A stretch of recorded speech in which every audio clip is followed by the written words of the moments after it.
Hello, hello, hello, everybody, and welcome back to the Profitable Private Practice podcast. My name is Chetha, and today with me I have the wonderful, the amazing Dr. Oluyemisi. Hi, Dr. Oluyemisi. How are you doing, Jetta? I'm good. How are you? Thank you. Thank you so much for making the time to be on today's episode. I'm so excited to have you. I've heard a lot of amazing things. So I can't wait to get into it. Oh, thank you. Okay, so could you go ahead and give us a 60-second introduction of yourself? Well, I'm Dr. Famuyiwa. I'm also the medical director and founder of Montgomery Fertility Center. I'm the host of Fertile Talks podcast. I also do regular newsletters, and I have an upcoming book called The Quest for Fertility that's going to be published and coming out next month. Hey, that is amazing. And so let's talk about, the podcast a little bit. That was going to be my fun fact for you. So, how long ago did you start it? Started in June of In June. 2024. Oh, wow. Okay, so you've had it. You've had it for a bit. But Okay. yeah, I guess, you wake up one day and it's like, oh my gosh, it's been almost 2 years now. Yes, that is amazing. So, from that podcast, what has been your favorite story or your favorite lesson that you've learned from the experience?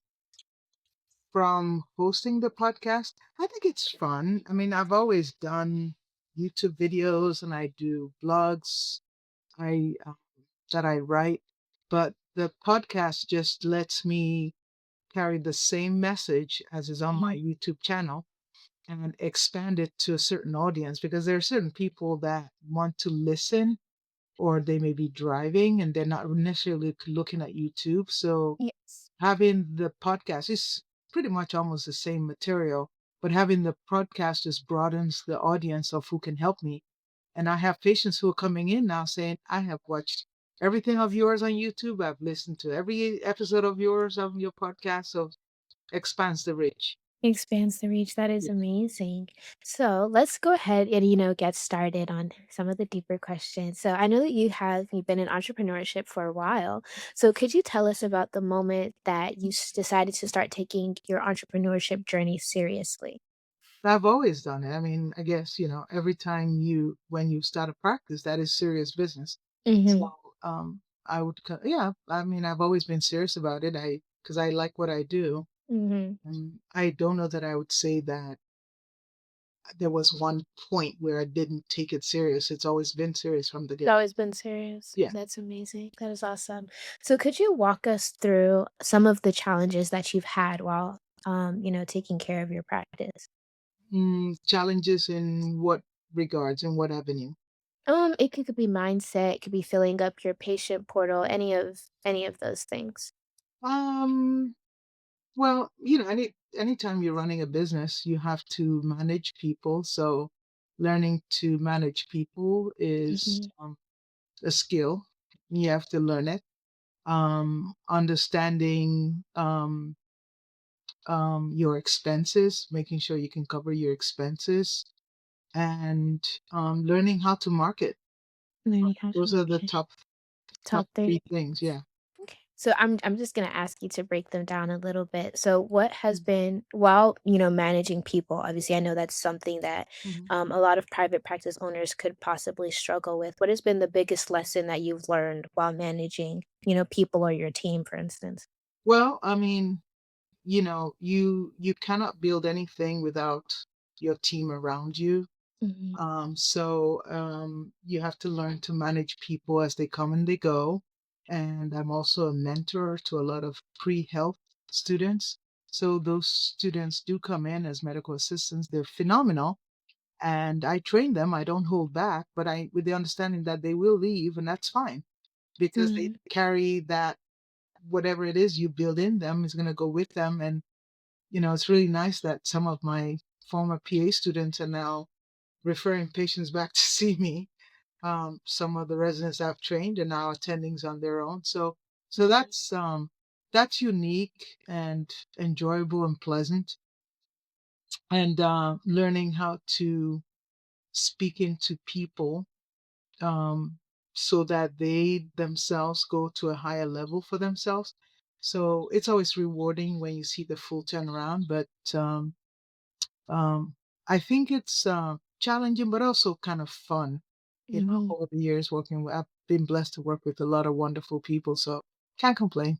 Can't complain. All right. So Right. now if you were to say something to someone who's been having, some challenges with their team, Mm. maybe their team probably doesn't listen to them, or they haven't properly vision casted, so the team member doesn't know exactly what it is that they need to do. What would you say to someone who was going through that? Well, one of the things I remember, I was watching this reel from of Steve Jobs, and he said over the years he's learned to give people more time to develop. You can certainly offer more training or more time for them, but a team is like a family, right? Mm. So you need to sit down and see, are you both a good fit for each other? Oh, wow. Maybe they're not a good fit for you, and maybe you're not the best person for them either, right? It Mhm. has to be mutual. So, you sit down, have a meeting of the minds. And if you think that there is something that where you're mutually beneficial, then having that open conversation and say, okay, where are the areas where I can help you grow and develop? Because ultimately, everybody wants to come in and they want to do a good job. I Mhm. believe. So, yeah, so there has to be that transparency there.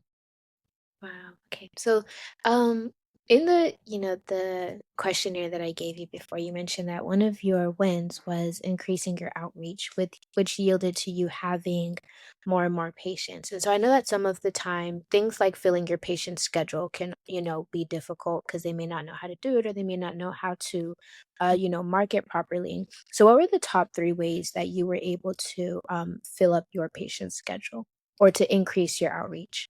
So, again, I do a lot of social media, only I do enjoy teaching, so that's just a natural extension of who I am, so I started doing it more. But I also have a lot of friends and colleagues in different specialties in the area. So, participating more locally with, say, we have a wonderful medical society that belongs to the Montgomery County Medical Society, and that has been a great resource just to get out there and introduce myself. And you're not necessarily with the thought of I'm gonna, sell myself or pitch my practice, but it's Mhm. really nice just to know who's out there, get to meet them. Phenomenal doctors everywhere, and in cultivating and building that relationship, people want to know and say, "Oh, wow, you know what? I know some doctor who's out here doing this," and word of mouth gets around. So that's always good. And then also your patients, trying to listen to their needs and be compassionate. And it's a tough field because the field we're in, you want to make sure you don't burn out, otherwise. Mhm. But then Yeah. we get patient to patient referral who, like for instance, I had a patient I saw in 2016. She only came once. So I didn't think she needed anything I could offer. And, but she must have had a good experience because in 2024, 8 years later, when her cousin was moving to the area, she said, no, you have to go see. So I'm like, oh, that's interesting. So obviously she had and I still have patients who I've had, I, you know, help them conceive uh, Mhm. over 15 years ago now, who to this day are still sending patients to see me, right? So you must have built some sort of trust and compassion and have a relationship with them. And people don't forget, right? People Mhm. don't forget. So they're going to say, yeah, this is who you need to go see. So you need to go see. All right. And so you talked about how you do a lot of social media. So could you walk us a bit through, your social media journey? What were the things that, you had to do so that people knew who you were, how to get to you? Well, I mean, I don't know. Well, let's see. I started with LinkedIn only because it was the one platform I was on for the longest time. And Mhm. I just, would put things that interested me, or I would highlight things that I thought were interesting. So I think for the longest time I was just on Instagram, towards LinkedIn, Mhm. and then found out about Instagram and Facebook, but I was a little skeptic. I'm like, read it. You have this bias that what are they? Yeah. So I was a little. I'll confess, I was a little slow in joining Facebook and Instagram. It took me a while. So I think, but slow but not the last. So finally got on that, and the good thing with Instagram and Facebook is you can cross post on the Mhm. now that they're merged. So that helps. So I do TikTok, not one of my strongest suites, I do admit. Um, I have a Twitter account again, one of my strongest. I'd say the two strongest would be LinkedIn and Instagram now. I don't even do Facebook that much. So once a blue moon, I'll go check messages there, but not as much. Mhm. And then finding out that I could put all the social media under something called Linktree. I'm sure you've probably heard of that. Yes. So that has been great to have one spot. And then YouTube was probably much later in the game getting to YouTube, realizing that was also a platform because some people like the long form content. So I would say I was a little late getting there, right? I'm there now, but and then of course the podcast was the latest addition, Mhm. yeah, to all of them. Wow, that's amazing. So could you tell us about some of the strategies that you have? I know one of the things is posting consistently, and that could be something that people tend to struggle So, with. So what are the strategies that you have for, increasing your reach on social media? so social media, sometimes I might have an idea in my head that I've been mulling over. So I'm like, or maybe a patient asks me a question and that starts me thinking, wow, you know what? If she or he has that question, there may be other people that want to Mm, find out about the same information. So then I would do some background and then I would use that as a topic to say, okay, this is what people want to know. So I can now use that as a topic for YouTube or you topic as a blog. I do write newsletters and blog. I have a Substack now actually. So um it usually starts with, you know, a question that patients have in the office. mm, It starts with something that because I read a lot, something pops into my head and I'm like, "Huh, that's interesting. Let me research that some more." So it's more authentic in the sense that something stirs my curiosity and imagination, and then I run with it. Um, I don't know that I particularly um, um, I think it's more whatever curiosity comes into my head, I would really dive into that. So and then let the topics lead me wherever the topics may lead me. mhm,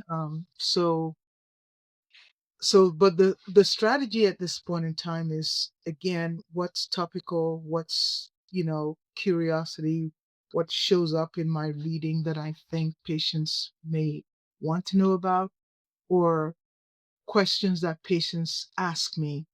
And if several patients are asking almost the same thing, thank you. that means there must be um, something missing, some information that there are a lot of people that want to know about it. So I'll take that. Okay, you know what? Let's address this. Mm, wow, okay. And so how important is it to post consistently? Um, it's nice to post consistently. It's good to post at least once or twice a week if you can. And sometimes that can be challenging. So sometimes you might want to batch your work Mm, or have someone help you. Um, I, for me, since I tend to pick up on topics that are very interesting to me, so I find out without really stressing too much about it. I am noticing I'm posting probably 3 or 4 times a week. So that has never been a concern for me. I tend to post a lot. Um, so, but I do think that the average person does need to post at least 2 to 3 times a week just to be consistent, make sure that your voice is heard. Yeah, that's amazing. I know that's something that my mother has been working on me with is like making sure that you're posting consistently Yeah, because like without the consistency then people don't really know that you're there. yeah, So doing something like, posting mhm, like, 3 times a week and then not posting it again for another 2 months, it just like exactly. absolutely kills the thing. Yeah, Yeah, so that is awesome. So I heard I was, getting ready for the interview and I was going over my questions with my mom and she was like, "Oh, you have to ask her about this, this, and this." I'm like, "Okay." And so she was telling me about it, and my mouth was dropping. So I've heard that you've been on TV. I heard about there's the certification. Obviously, there's the podcast. There's the book that you've been working on. My mother even said something about a fertility bank, which you've been. I've been like, "Whoa." So correct. could you please tell us all of the things because these are really big things Yeah, that physicians may be like, "Oh, I can never imagine myself doing that," but you're doing it right now. yeah. So, please tell us all the things. So the egg bank is probably what she was referring to. Mhm. Again, that came out of necessity, right? Trying to find the right donor eggs for my patients and not having the right donor that we could find.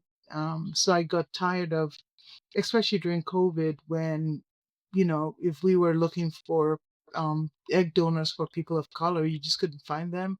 Mhm. Or for patients who want to buy frozen eggs, they'll tell them, oh, we have 2 eggs from this donor and 2 other eggs from that donor, and then that other donor has 2 more. So now we have a cohort of 6 that are not genetically related. Some Mm. patients may not mind that, but some patients may say, I want all my offsprings to come from the same genetic material. Mhm. So when that kept going on, I decided, you know what, let's build our own egg bank. It was out of necessity where I couldn't find the right donors for my patients. So that's where the necessity came about. Mhm. Mm, For the book, again, I started writing the book because it really stemmed from a lot of questions that patients have or experiences they're having that um, um, in trying to find answers for these patients, because a lot of patients, the problem was trying to realize the urgency of infertility and what they need to do to protect themselves. Mm. So I talk about it, I write blogs about it, I do YouTube videos. So finally, I decided, you know what, I'm just going to write a whole book about it.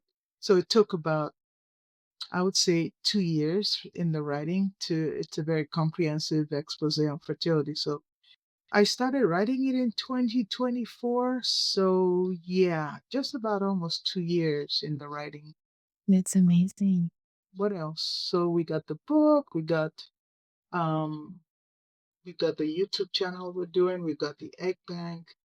Did Um the egg bank get an award? no, no, not an award per se. I think we do have more and more patients who are calling up on us Mhm. um, finding out if we have resources for them. Because we're in an area that's, there are a lot of fertility clinics out here, but in my practice, we do tend to see a lot of international patients, a lot of patients from South America, from Asia, a lot of patients from Africa. And so when they go to all these egg banks, they may not be able to find the appropriate donor, or they're told that um, the next donor that they could possibly find that would match what they're looking for, sometimes they're waiting for 6 months or 8 months, whereas they could call us up and we have some, what they're looking for just in our banks, or we have our donors that we call in. So um, just letting the greater audience know. Yeah, I'll give you an example. Um, I don't know if you know, but parts of East Africa, for instance, in Eritrea or Ethiopia, They would be offended if you were to say, "Oh, you're all the same people. I don't see any difference." Oh. They would be very offended. Or somebody from Eritrea may say, "Well, I don't want a egg donor from Ethiopia." And someone Mhm. from Ethiopia may say, I don't want my donor to be Eritrean.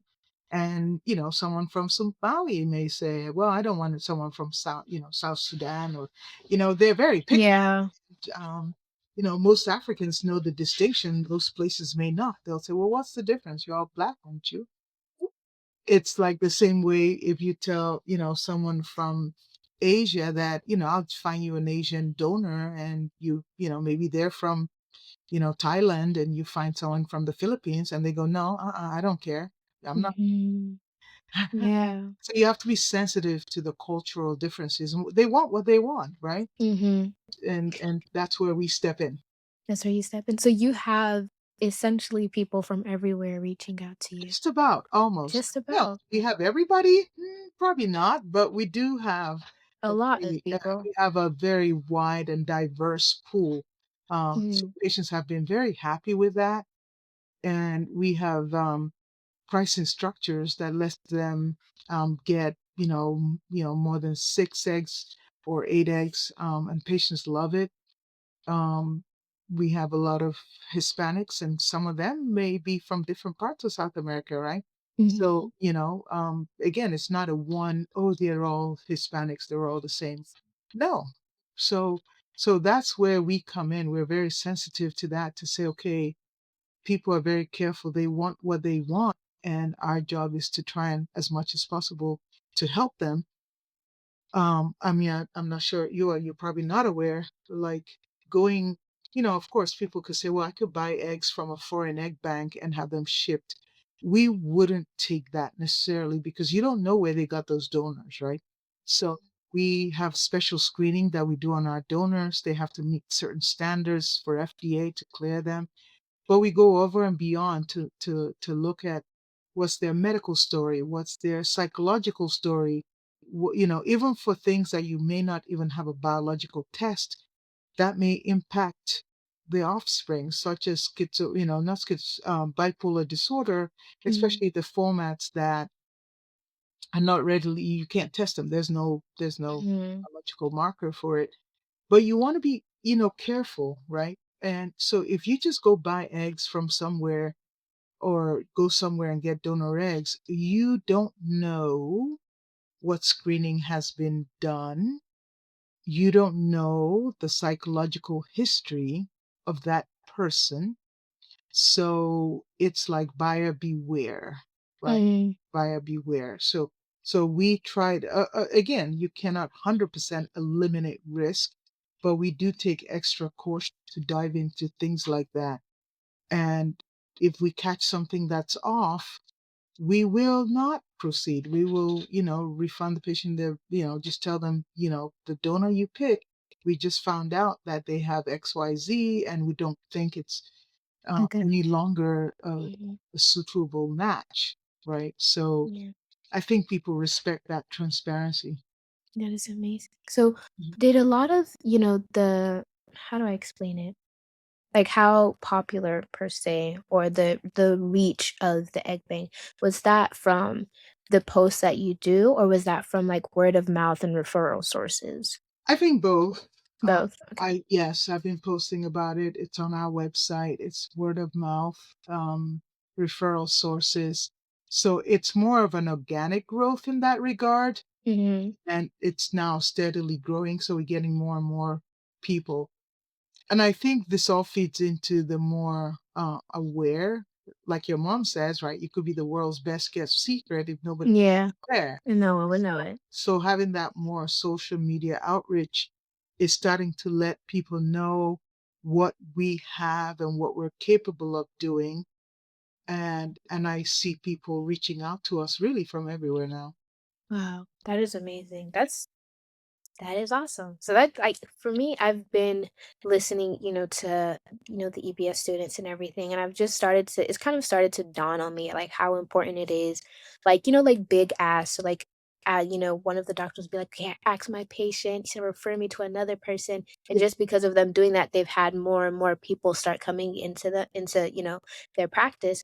So Right. like the importance of, asking big, or the importance of referral sources, or just making sure that in general that you're visible and that people can see you, Right. because you can be something I like is like, if you are looking for a doctor just like you, would you find you? And that's how, like, you would want them to be Right. posting about themselves that way. Okay, that's Yeah. how I found you. Yeah. Like Dr. OEMC, for you, when I found you, Yeah. you literally just popped up on my feed and I was like, Oh, "Oh, really? this is nice." Like I don't think I was following you, or you weren't following me or anything. And I was just like, "Oh, okay, here we go." And so that was where like, okay, so I, looked through some of your content. I'm like, okay, I would love to interview her. Let's have her on the podcast. And my mom was like, "Yes, that is awesome." And then there was a time in the business school where you were talking about team, and I was like, "No, I really have to interview her." So it was just that thing, like, you've been so visible that now you're Yeah. someone that, and so it goes in all areas. Yeah. Team Yeah. is everything. Yeah.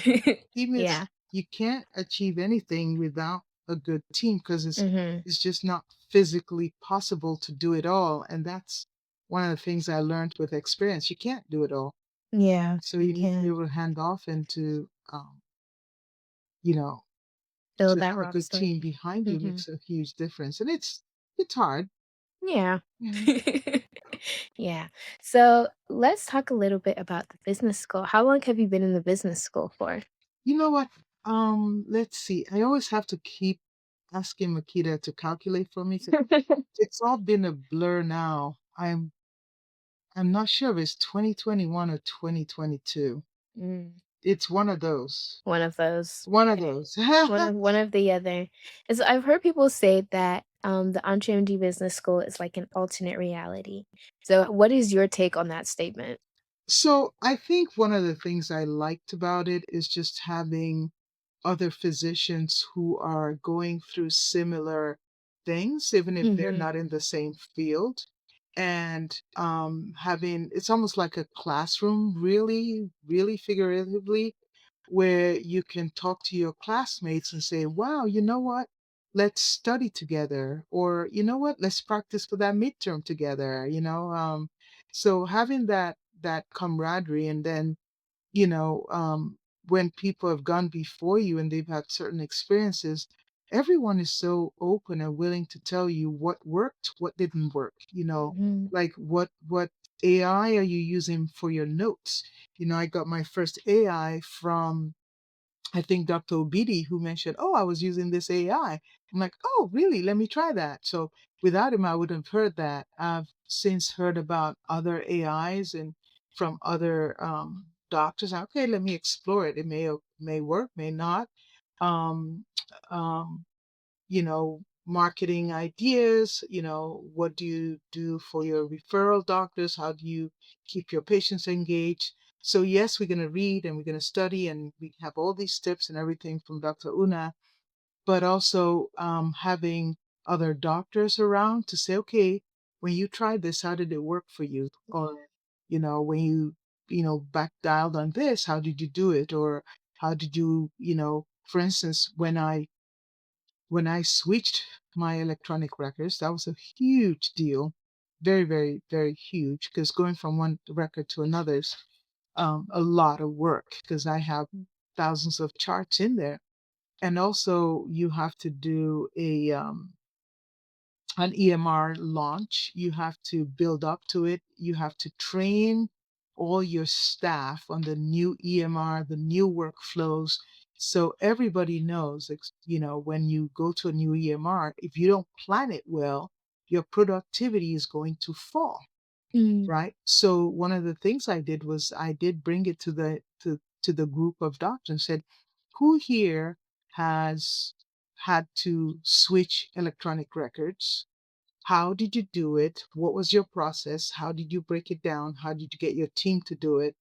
And the response was extremely helpful. I got Mm. so many tips from that, so that when I had to do mine, I was borrowing from the past experiences of the other doctors such that it would be as smooth as possible. I mean, yes, we're still tweaking it and making it work, But having them tell me the steps that they did that didn't work helped me to avoid, all the vipers on the trail, Mm, that's awesome. I love the EBS community. I feel like anytime I'm like, "What is your favorite thing about on GMD?" People are always like, "The community."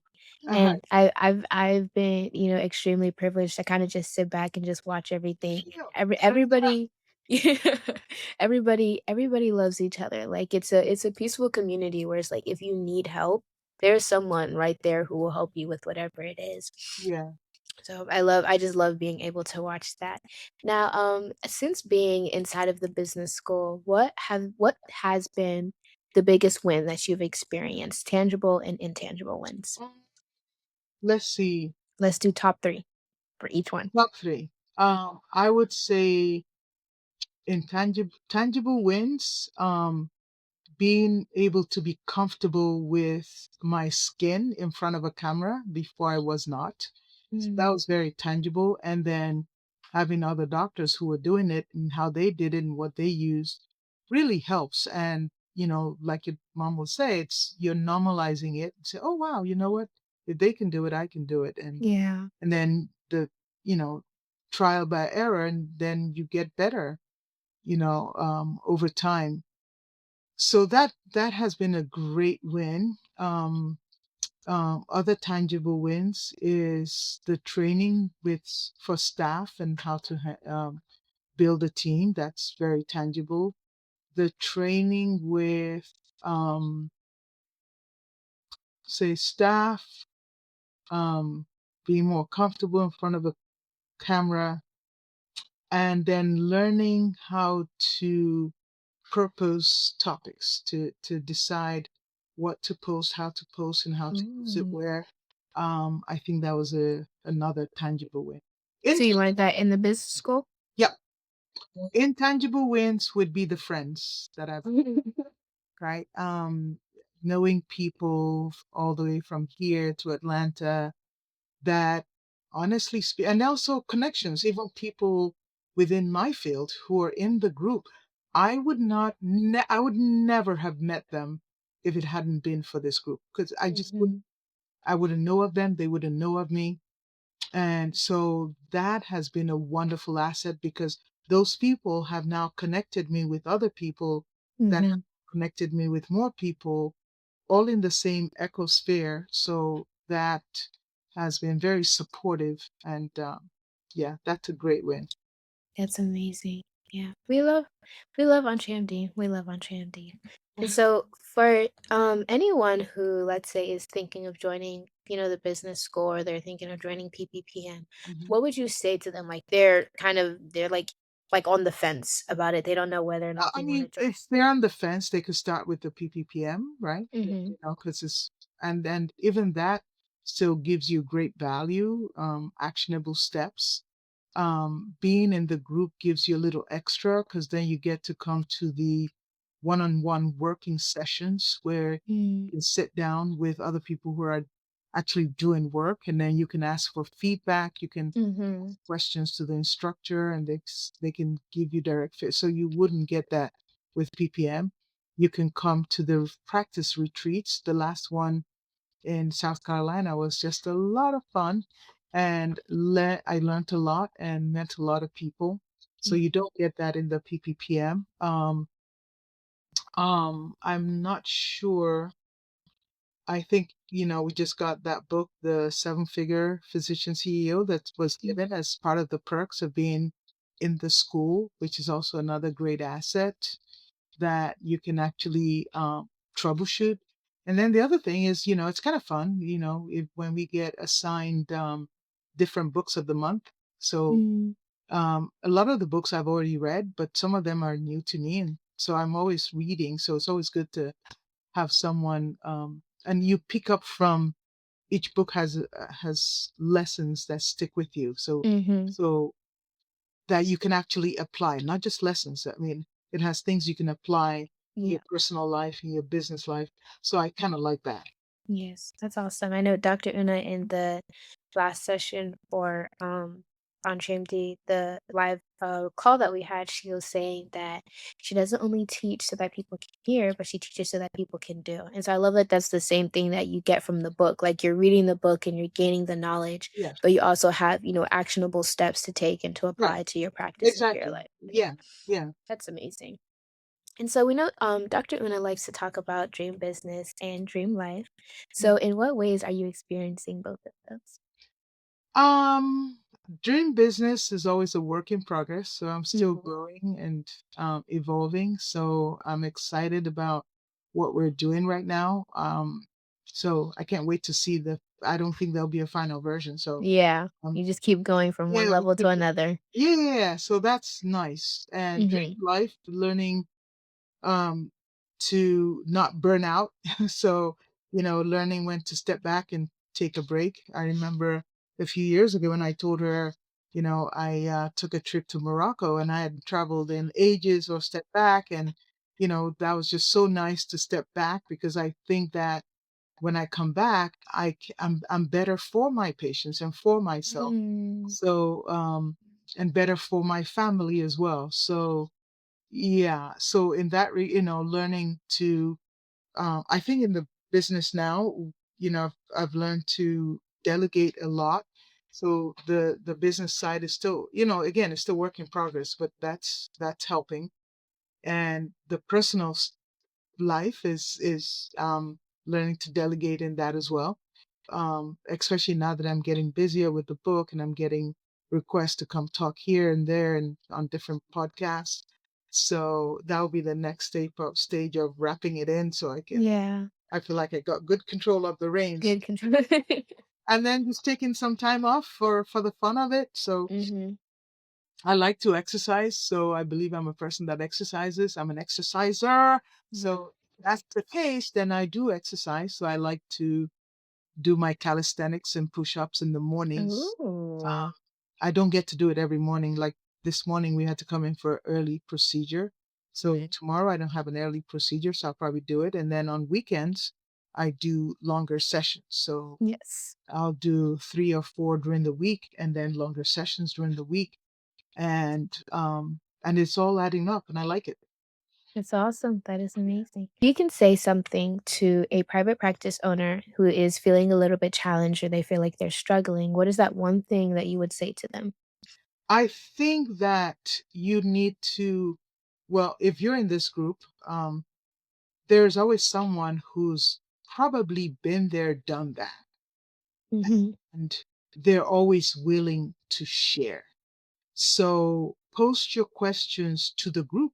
You'll be surprised that someone will say, "Oh, hey, listen, I have 30 minutes on Friday. Let's talk about this," or, Mhm. give me a call, and they'll literally, you know, um, literally guide you through whatever you may. So having that is such a huge resource, and letting you know that there is support. You're not alone.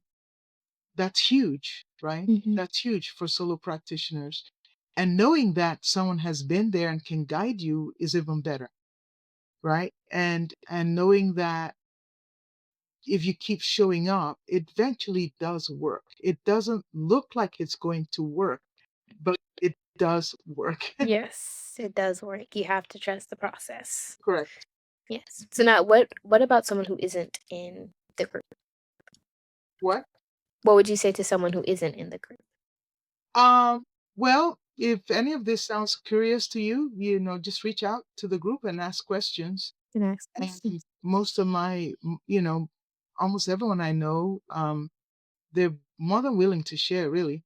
Um, so if you feel you have it all made and you don't need anything, fine. But if you have a burning issue, something is um, like a sore thumb sticking out and a pebble in your shoe, just reach out and ask. What do you have to lose? Yes, what do you have to lose? What Yeah, do you have that to? is mhm.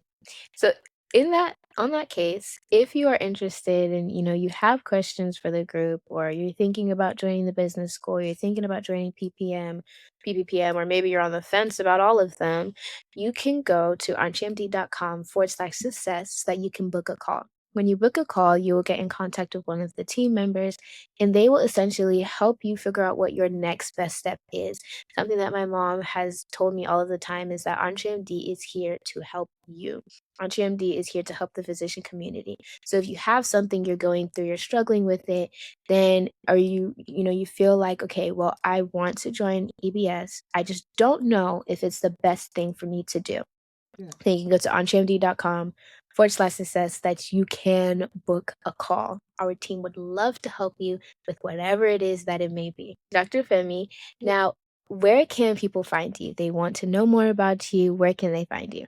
Go to Montgomery Fertility Center. We're not in Alabama, we're in Rockville, Maryland. So Montgomery Mm, Fertility Center. And once you hit our website, it has all the links to my YouTube, my Substack, my LinkedIn, mhm. like it's all there. Yeah. So Montgomery Fertility Center is where you can find. Is where you can find her, and then in that one thing has all of the things. Yeah. So, Dr. Femi, thank you so much for this. This has been absolutely amazing. I'm so glad that I was able to interview you. I think Sure. this is one of the episodes for the books. You have definitely taught a lot. So thank you so much for joining. Awesome. And to Okay. everyone and to everyone who is listening, we will see you next time. And remember, do not allow this podcast to be your best kept secret. If you were listening to the episode and there's something in here that someone is going through, or this is something that could help them, you can send this to them, but do not allow this episode to be your best kept secret. And we will see you next time. All right. Bye-bye.